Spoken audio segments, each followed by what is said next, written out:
This podcast is sponsored by nobody. Hey dudes, welcome to Splat from the Past, the early 80s themed horror sci-fi show where things can get totally radical.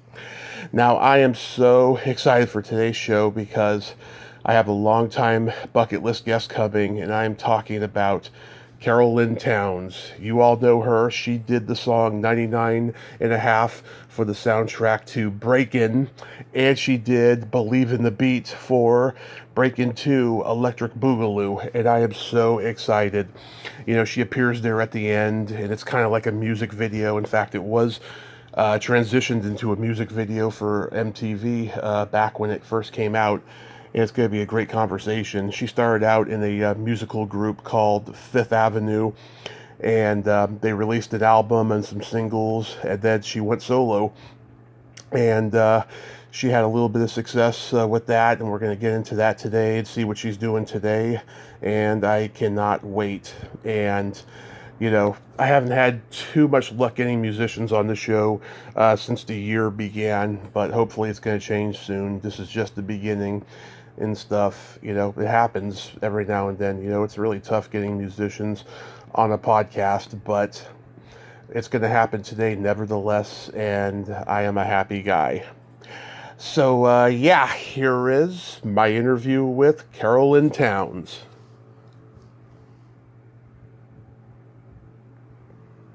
Hey, Carol Lynn, welcome to the show. How are you today? Fine, Tommy. How are you? So glad to be with you. Yes, I am fantastic. This is such a great honor. Thank you so much for taking the time today. I'm delighted to be with you. Really, I am. Thank you for inviting me. Wonderful. Yes. So, going back in time, I was reading that you came from a family of gospel singers and you began singing at the age of 3. So did it start by you going to church with the family and singing? Well, actually, I observed my dad. My dad was in a singing group with his brothers and a dear neighbor. Yeah. I observed that whole process in church. But he died very early, so it wasn't an extensive time that I got a chance to see him do this. But what I did was, when I went to college, there was a gospel choir there, and that gospel choir was very influential in my choice of singing and being engaged in the industry. Yes. Nice. And did your parents encourage you to pursue music? Well, my mother, my dad had passed away very soon, as I said. But my mother, her whole platform was, you can do this, but I don't want you to struggle. So I want you to set yourself up with an education first. Mm-hmm. And if you do this, then you can go on and pursue anything you want to pursue. But she didn't have a lot of faith in the industry. She just thought that it was very difficult to be successful. She always referred to Chaka Khan. She thought at one point she was struggling. I don't know where she got that from, but she didn't want me to struggle and to not be successful in life. So I went on to school as my mother requested, and I got my degrees in education, which I used. And thank God for my mom, because when the industry doesn't work, you can always get employment and get a great job. So that was good. So, but she was kind of half in and half out of the music thing. She loved my voice. She thought I was very creative and very talented as a young kid, and she put me in all talent shows and things like that, and made my uniforms and that sort of thing. And she allowed me to participate in one of the universities had a Miss America pageant, and she allowed me to be in that pageant, which I had to sing and write a script at a very young age, and led me to Madison Square Garden. So where Barry Gordy was the judge, and what's his name? Marvin Gaye was also a judge. I didn't win the contest. Miss New York won, but I did well. Wow. God, how old were you? I just maybe 16 to 18, something like that, I believe. Wow, and Marvin Gaye was a judge. Did he talk to you afterwards? No, none of them talked to us. They were all away from us, but I got a chance to see them as I walked the platform, as I walked the runway. I got a chance to see them. So. Oh, that is amazing. Was Motown like the sound you grew up listening to? Give me one second. Yes, yeah. Motown was a place that I dreamed dreamed of as a child. In fact, as soon as I finished college, I flew to Detroit, Michigan with my dad's family members to try to see if I could meet somebody at Motown. Motown had already moved to California. I was like, oh my God, I was devastated. I was like a little kid crying, like, oh my God, this is just an empty building. Oh Lord, I wasted my time coming here. But anyway, I always dreamed, like most young people at the time, to be Diana Ross. I wanted to do that Diana Ross thing so much. But yes, to answer your question, yes, Motown was a place that I dreamed of being a part of, yeah. You liked Diana. Did you like Aretha? I love, in fact, today, right now, they're still allowing me, and I do a show now, off and on, with the greatest piano man. It's a tribute to 4 great entertainers, Billy Joel, Elton John, Yeah. a whole bunch of people. Anyway, they bring on there's a little section in the show that they allow Aretha. Aretha was a great pianist. Carol, would you want to do Aretha song for us? And I do respect for them, so yeah, that's cool. I love her. Who didn't love Aretha? Jeez. Oh, that's so awesome. So, what was that degree for that you got in college? I got a degree in education. My first degree was in business education, and my master's was in early childhood education, and my second master's was in administration. Mm-hmm. So you wanted to get into teaching? Yes, I did teaching for years. I was administrator for years as well. Mm-hmm. Yeah, did you enjoy teaching? Yes, I don't think there are too many things greater than seeing children learn, seeing the accomplishment of children learning what you taught them, and gaining the evidence that they got it. It's really a great thing to see. Administration, I was a principal for 8 years. That was okay, but I think teaching I love more than that, yeah. So how did you wind up in New York and joining Fifth Avenue? I had a girlfriend in Detroit. I went to Detroit. I met a young lady there who had relatives in New York, and one of her relatives worked at the Cabana. She kept saying, we got to go to New York because Detroit is not good for us. Let's go there. So I went to New York, and at Harlequin Studios, they would have singers that came in daily to practice. And the pianist in charge of the male singers invited me to sing with these gentlemen, Fifth Avenue, and that's how we got started. And we did a talent show in Brooklyn at one of the schools in Brooklyn, and we were in the competition, and we won first place with what was his name then? WBLS was there, and Frankie Crocker was the time person that was there. We won the Breakin Crocker talent show, and I met Ron Mosley from RCA and Sussex Records, and that's how we got recorded. We got recorded through that contract, yeah. And they were all like professional commercial jingle singers. More or less, Yeah, that's interesting. So were you guys playing at like Catch a Rising Star or Max's Kansas City in those days? No, I worked at Red Parrot. I worked with a group called the Bronner Brothers Band, and we did lots of wedding shows and hotels, restaurants, places like real high-end places in New York City. And when I did the Red Parrot, there were 2 gentlemen that came in to visit that whole arena there, and saw the band, and they said, we need to do a vocal with this little skinny girl right there. You think she's up for to do a demo for us? And my manager said, I'll check with her and see. And she asked if I wanted to do a demo record for these gentlemen. And I did. I did with 99 and a Half, which was a part of a movie that I didn't know was going to come to fruition. So I recorded a rough track, demo track for these 2 gentlemen, and they took it to Polygram Records, and they got a deal. That was in the Breakin movie, the first Breakin movie. And the song in that movie was 99 and a Half Won't Do. Right. And it was, so I got to do that, yes. I'm traveling around New York City, But with with Fifth Avenue though, I mean, you guys had a single called Wheeler Dealer. Did it become like a regional hit? Not at all. No, not at all. No. Not at all. Yeah, I mean, I've listened to the album and stuff. You guys were very Motown-esque and sounded really, really good. I like many of the songs, like "Love Has Found My Heart" and "Together." "Together" is such a beautiful song. That should have been a huge hit. Really and truly should have been. I mean, really. The producer of that album was what was that gentleman's name? I don't remember his name now, but they worked really hard on that album. And sometimes you get lost. Mm-hmm. There's so many political issues that go on, like you know already, inside the industry, and it doesn't work together for your good all the time. So we lost out. We were very devastated from that, though. But when you're young, you don't bounce back very easily. It's really saddens you and breaks you. But yeah. Yeah, so leading up to the solo work and stuff, I mean, did times get really tough for a while? Well, no, I always had work. I worked with bands in New York a lot, and I worked in education when you could always stop. There's always filler jobs to keep you going, because those of us people who did not have those opportunities really struggled. Really struggled. Yeah, what bands did you work for in New York? Well, the Bronner Brother Band, Mm-hmm. Fifth Avenue Group, the Shades of Black. I worked with them a lot in New York City. Mm-hmm. Did you get to see like any of the big disco and R&B groups that were like getting big at the time? Yeah, I worked with Sylvester in Savannah, Georgia, and down in a lot of Florida worked there. Let the music play, girl. What's her name? Shannon. Yeah, Shannon.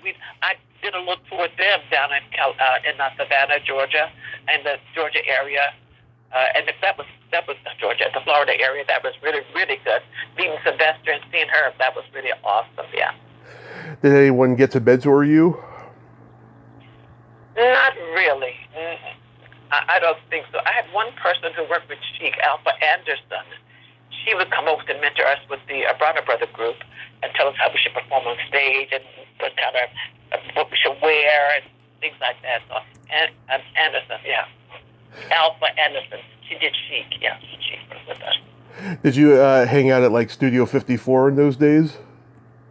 I didn't. I wasn't a party person like that. I wasn't one for visiting places like that a lot. Mm-hmm. I was more to my studies than anything, yeah.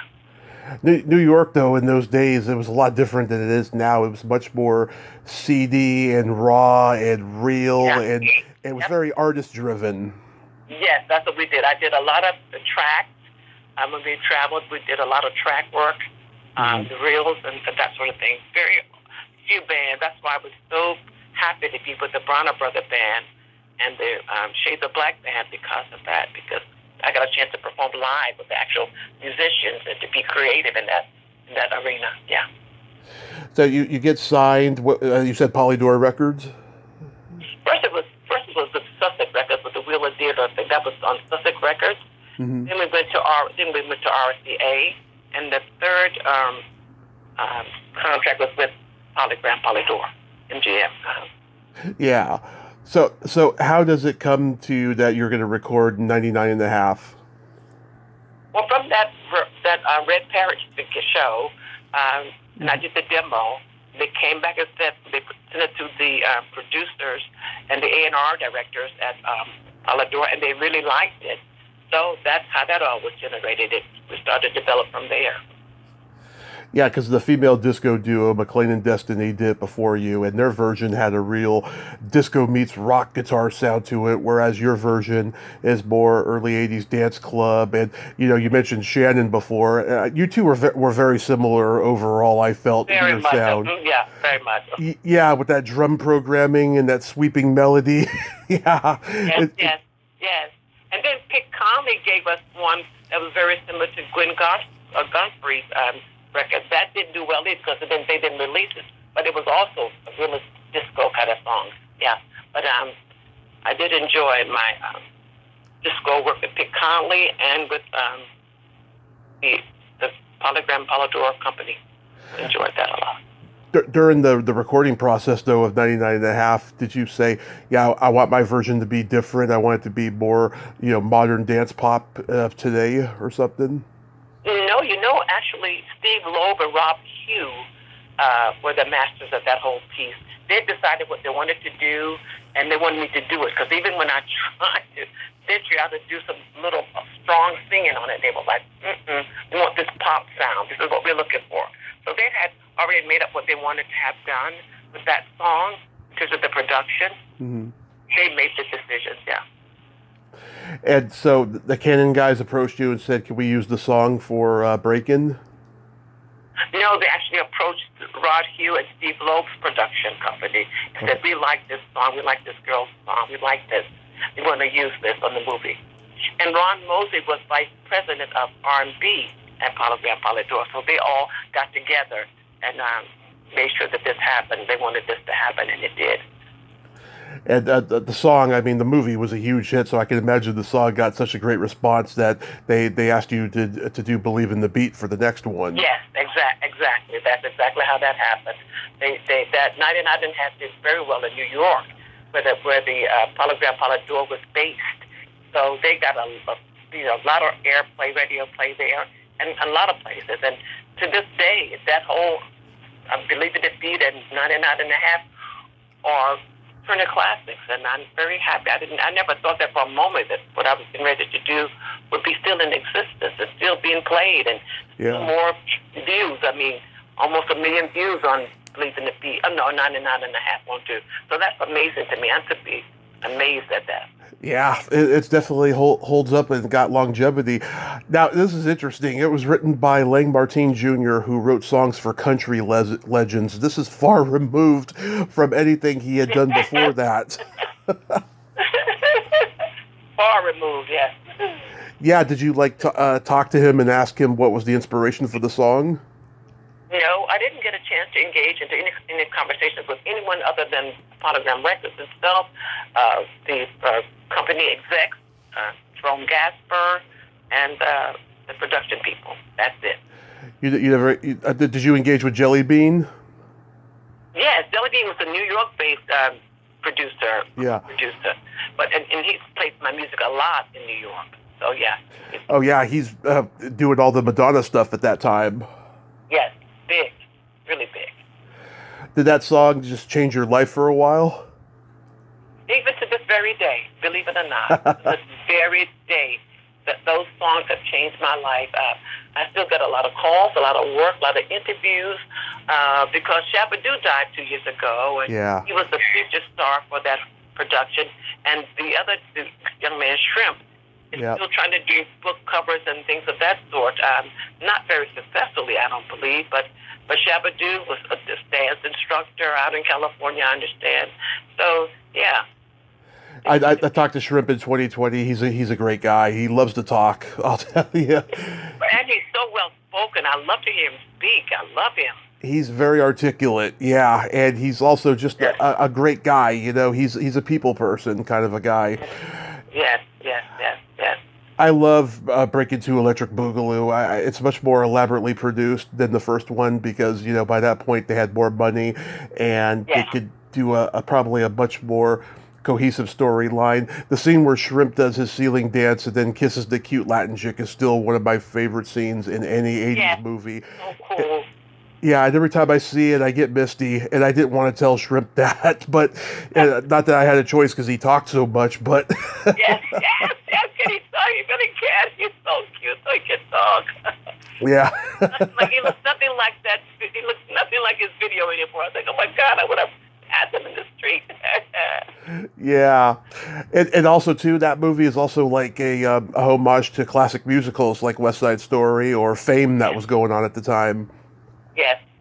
Irene Cara, we lost another great person. They used to compare our songs to her, too, as well. Oh, did you know her? No. They just compared her music to I compared my music to hers very often. Oh, yeah. I mean, at that time, there was her, there was Denise Williams, there was Patti LaBelle, and and they were all, like, ruling the 80s soundtracks at that time, you know. You got to be in good company. Yes, indeed. Oh, yeah. So when did you talk to Shrimp? How long ago? Right at the beginning of the pandemic in 2020.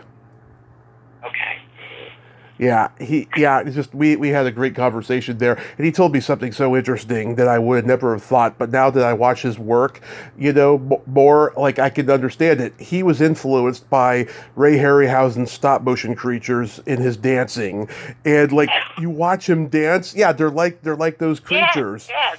Yeah, and also Shields and Yarnell, they were big on TV at the time doing the robot stuff. Yeah. Isn't that amazing? This kid, oh my goodness. But what is he actually engaged in now? Is he involved in any real productions at this point? At that time, from what I remember, because I haven't listened to it in a while, from that time, from what I remember, he was telling me, he was just starting to try to get things off the ground, and he was doing the autograph shows and stuff. He was scheduled for one at that time that ended up getting canceled because of the pandemic. But he was trying to get stuff off the ground at that time. Mm-hmm. And I don't know what he's doing at the moment. I should check in. Mm-hmm. But you appeared at the end of 2. That must have been thrilling to be in a movie. Oh, it was absolutely so thrilling and so rewarding. And Shabba-Doo was just adorable as he appeared to be on that screen. He was that way when I spoke to him off stage, off the screen. Just a lovely, lovely guy. And the kids were so cool. All of them were cool. And it was just a beautiful little movie. Very clean, very decent, very colorful, great dancers, good-looking people. It was just divine, really and truly. Great experience. Was Lucinda Dickey nice? Who's that? Yes, all of them. Everybody was very accepting of my presence. When I went from New York there, they were all so warm and welcoming, all of them. She's been doing a lot of podcast interviews lately. I haven't been able to pin her down, but hopefully I will this year, because I do like a lot of stuff that she does, both in the movie and American Ninja and all of that stuff. She's very talented. Yes, she is. So talented. So talented. What was the director, Sam Furstenberg, like? Pleasant. Well, they don't engage in a lot of conversation, but they were very kind towards me and very supportive, and anything you needed when you go there, they just take care of you. I just flew in out of New York, a little skinny girl, scared to death, like, oh, Lord Jesus, all this huge body of people, but it's just really good. They were all pleasant toward me. What I loved about it was that they allowed me to just go on stage and be me. Just go on the stage, and you don't do anything extreme. Just go and dance and sing the song and dance. Because you have dancers all around you. Yeah. Whose idea was it for you to make that cameo? It was Polygram's. It was Polygram's. Okay. Polygram Records. They wanted to introduce my album, and that was a great way to do it. And they used that scene throughout all their promotions worldwide. I was like, wow, this is amazing. So it just opened the door for me to do work anywhere we needed to do work. I was able to do it because of the promotion that they gave that movie. And also, too, this was like the first time Major Studio did a co-production with Canon, TriStar. And then later, Warner Brothers would help distribute a lot of Canon's movies. But yeah, I mean, it's a great movie. And also, too, Siskel and Ebert, or at least Roger Ebert, didn't like the original, but he loved this one. He loved the Electric Boogaloo the most. Oh, cool. Yeah. That's good history. I like that. Wow. Did you go to the wrap party or like a premiere? All of that in New York. It was just really good. What's his name? Michael Brown was my lawyer at the time. Mm-hmm. He went with me. He took me to all of those engagements. Ron Mosley, Jerome Gasper, Vice President of Polygram's promotion people. They all took me to all those parties and gatherings. Yeah. Oh, that's so awesome. Yeah, do you remember like the reaction being positive? Very much so. I had no idea the movie was being received so well, I'm not thinking, I'm just thinking it was a dance movie, but nothing outrageously crazy. It's just going to be something that happens and passes. But it was not. It has been around for over 40 years, and it was that way when I went to those parties. I was like, wait, what did I just engage in? This must be something big that's getting ready to happen. You're not thinking like that when you're young. You're like, where's my money? And hello. It came out a week before Christmas that year, and Beverly Hills Cop was like storming every movie at the box office at that point. So it didn't make as much money as the first Breakin, though, but it went into cult status pretty quickly when HBO started playing it. Oh yeah, oh yeah, oh yeah, oh yeah, yeah. You've done your research quite well, I tell you, Tommy. You've done your research on this. 30 years of this, since I was a kid. I've always been into statistics and all of that stuff. You've certainly done your research on this. This is awesome. Yeah. But those two albums you did, Satisfaction Guaranteed and Try Me Out, they're both great records. But I'm curious to know, did Polydor have trouble promoting and marketing them? Well, the last one they did. I had a mother who was really strong in her opinion about, if you're going to do this with my daughter, do it. And you're going to promote it. Don't just leave it on the shelf and keep her waiting. Promote it. Let her go somewhere else. Yeah. Had such concern, I won't say conflict, such a concern about their advertisement and publicity that they did on artists, especially new artists, because at that time, Renee and Angela were there with a hit record, and they have so much money that they're going to use or give to each artist. So you have to be up front and fight for yourself. So I think they did, especially with the second album, Try Me Out. Mm-hmm. They had a difficult time. And even though some of those songs for me were better than the ones on the previous album, they never got heard, Yeah. Let's Talk It Over, to me, was a great song. Yeah. This by Van Gibbs, whose son is a superstar right now. But but they didn't get the push that it needed to make it happen. I think "Try Me Out" is a nice, smooth, sexy song, and "I Freak for You" is awesome. Those are great tunes. Yes, "Try Me Out" was written by a friend of mine, Richard Reyes, and myself. We wrote that in the basement, just playing on with music, and we loved it. And yes, let's give it to the director, the program director, see if he likes it. Let's take it to the AR man and see if he liked it. They all liked it, so we made it the cover title. "Try Me Out," yeah. Now I noticed you were on a few music shows that were outside of the United States, the Angel Casas show in Spain, and a few others and stuff. So did they try to book you on Solid Gold or Soul Train or American Bandstand?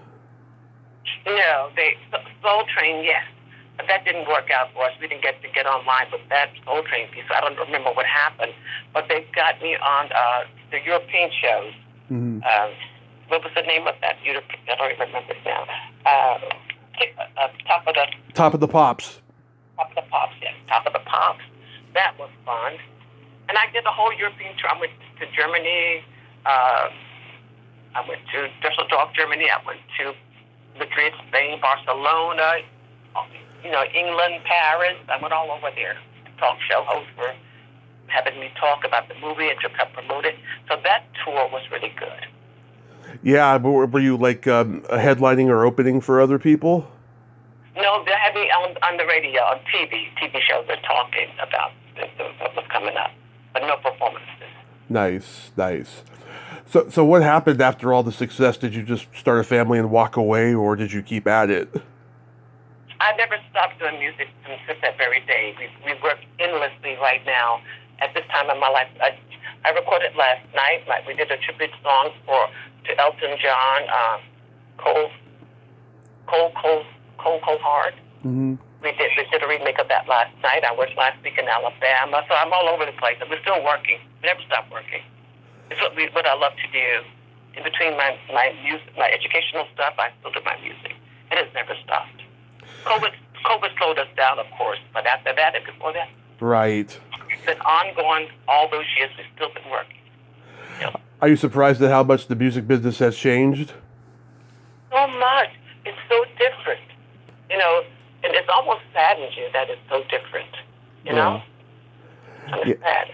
I know, you had albums, you had radio, and now you can listen, you can download the stuff, but musicians, they make their living going out on the road. Yeah, it's so sad. And many friends are suffering from this. Everybody knows in the world that that's what's going on. There's no money to be made for the average person. I think we're still making it because we do pop and jazz and R&B and dance. and that saves us, and you get the right agent. That's how you get over. But it's a struggle. It's just different from what it was years ago. So different. It is very different. Yes. Are you going to write a memoir? Well, all of my books that I've done thus far are just children's books. I've done 3 children's books that have been released, and we're still promoting those right now. And maybe eventually a memoir, but right now, just I focus on children's books. I have 3 books that I've put out already. What got you into writing children's books? My love for children, my love for education. Mm-hmm. Able to document what I've done and experiences that I've had with children, and I'm sharing education with them. It's just been really good for us, for me rather. And my 3 books, I'm hopeful will become something big. Who knows? Yeah, I'm glad that a lot of people are writing children's books where they talk about the belly button and when they first discover their belly buttons. My books are from what I call living through literature through Anne Curley's collection. My nickname is Curly, so all of my books are focused on personal experiences that I've had with children. One of the books is entitled Meet My Aunt Curdy, and the other one is Read on Tuesday, and the third one is Nothing Like Christine, and I'm currently working on my 4th book, Pink Dress Fate. Sort of encompasses my walk through life, how I started believing and having faith in my music career, my life, my experiences in music, and that sort of thing. So, yeah. Do you have any upcoming shows you'd like to mention? Yes, I did not upcoming show. I just finished a performance in Opelika, Alabama. Mm-hmm. Phil Connors, who does the tribute to Elton John, and hopefully my next show with the Radio on My Mind shows in California, and I'm hopeful that would be successful. They always are successful, but we're going to promote that real soon. It's in June, and so I need to let you know where that's going to be so you can come. It's in California. You may want to come to see the show. Oh yeah, you're going to come to the Bay Area? Yeah, we're coming to California June the 22nd. I can't give you the name of the theater right now, but I should have had that out so you could see it. I'm going to send you that information. Maybe I'll give you 2 tickets. You can come to the show. It's the Ray on Your Mind show. Yeah. It's a tribute to Ray Charles. I got the chance to be featured in that show, so I can send you some tickets and maybe you can stop by to see the show. Oh, that would be awesome. Yes, once I know my schedule and that schedule and everything about it, that would be fabulous to see you. Yes. It's a 14-piece band, and I'm with the three girl singers, and there's the lead person, Kenny Bronner, who does Ray Charles, and we've been doing it for almost 10 years, off and on. So you got to see this. It's a great tribute to Ray Charles, and we do a great Ray Life piece, and I do a little piece in the show too. So you may enjoy that. You just may enjoy that. That would be a fabulous, fabulous show to see. I'm curious, Carol, is your belly button an innie or an outie? That's hilarious. My belly button is flat as a rock right now. Really? I have an innie. It's very deep.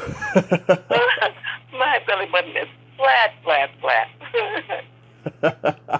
Well, Carol, you're still gorgeous, and I thank you so much for coming on today. This has been just a tremendous, tremendous honor. Thank you. Thank you so much for having me, and look forward to seeing you in California at that show. You're going to be excited. I tell you, I promise you, you're going to love it. So I'll let you know. I'll keep you posted. Yes, we'll talk in DM about it, and you have a great rest of your day, and be safe out there. You as well. Thank you again for having me. Be blessed. Bye-bye. Thank you. Bye-bye. Well, there you have it. Carol Lynn Townes. Ain't she a sweetheart?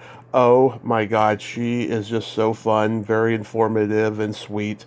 And yes, I would love to see her perform live. I would love to meet her in person. That would be so fabulous, and to see her perform. Also, I forgot to mention at the top of the hour, happy birthday, Bob Seger, 79. One more year till he's 80. Keep on working on your night moves, Bob. Well, until next time, this is Tommy Throwback Kovac saying, There's no shame in living in the past because the present sucks. Later, dudes!